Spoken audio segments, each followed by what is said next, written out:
একটি ছোট্ট গ্রামে দুটি ভাই থাকত। বড় ভাইয়ের নাম ছিল জিহাদ, বয়স 1-2 বছর, আর ছোট ভাইয়ের নাম সিজান, বয়স 4 বছর। তারা দুজনেই খুব ভালো বন্ধু ছিল এবং একে অপরকে অনেক ভালোবাসত। যদিও বয়সের পার্থক্য ছিল, কিন্তু তাদের মধ্যে কখনোই কোনো ঝগড়া হতো না।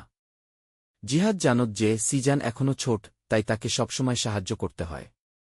একদিন জিহাদ ও সিজান গ্রামের পাশে একটি বড় পুকুরে গিয়ে খেলতে গেল। সিজান পানি দেখেই পুকুরে ঝাঁপ দিতে চাইল, কিন্তু জিহাদ তাকে সতর্ক করে বলল, দেখ সিজান, তুমি ছোট, তুমি একা পুকুরে যেতে পারবে না। আমি তোমাকে সাহায্য করব। সিজান অবাক হয়ে জিহাদের দিকে তাকিয়ে বলল, তুমি সবসময় আমার পাশে থাকো, তাই না? জিহাদ হাসি দিয়ে উত্তর দিল, হ্যাঁ, কারণ তুমি আমার ছোট ভাই। আমি তোমার কাছে সবসময় থাকব। সারাদিন তারা একসঙ্গে খেল, হাসল, আর গ্রাম জুড়ে তাদের সুখী হাসির শব্দ ছড়িয়ে পড়ল। রাতের বেলায় বাড়ি ফেরার পথে সিজান জিহাদকে বলল, ভাই, তুমি সত্যিই আমার সবচেয়ে ভালো বন্ধু। আমি তোমার মতো হতে চাই। জিহাদ মুচকি হেসে বলল, তুমি তো খুব ভালো আছো সিজান।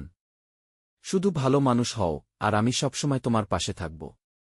এভাবেই তাদের ভাইচারা আরও শক্তিশালী হতে থাকল। তাদের গল্প প্রমাণ করল, সত্যিকার ভালোবাসা আর সহানুভূতির শক্তি কি অপরিসীম।